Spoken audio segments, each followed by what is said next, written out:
অসম জাতীয় পৰিষদৰ মুখ্য কাৰ্যালয়ত সংবাদমেল সম্বোধন অসম জাতীয় পৰিষদৰ সাধাৰণ সম্পাদক জগদীশ ভূঞাৰ।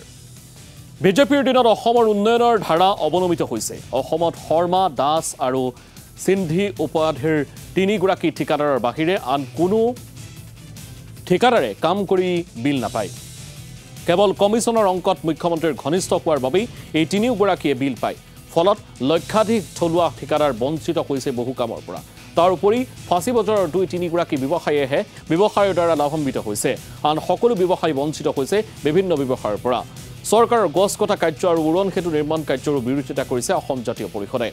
আনহাতে গছ কটাক লৈ প্ৰতিবাদ কৰি গ্ৰেপ্তাৰ হোৱা ২ যুৱকক শীঘ্ৰেই মুকলি কৰি দিবলৈ দাবী অসম জাতীয় পৰিষদৰ সাধাৰণ সম্পাদকগৰাকীৰ। ব্যাপকভাৱে ক্ষতিগ্ৰস্ত হৈছে।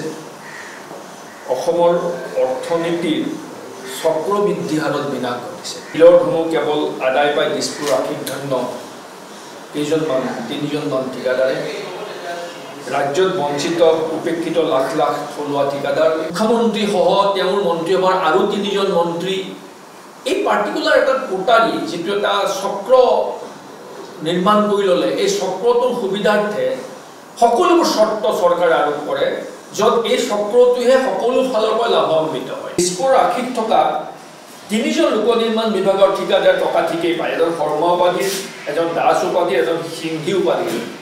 এই ৩জন ঠিকাদাৰৰ হাতত সমগ্ৰ লোক নিৰ্মাণ বিভাগটো কুক্ষিগত। যি ৩জন সমাজ সচেতন যুৱকক কাৰায়ত্ব কৰা হৈছে, তেওঁ তাৎক্ষণিকভাৱে নিঃশৰ্তভাৱে মুক্তি দিয়ক, বিনা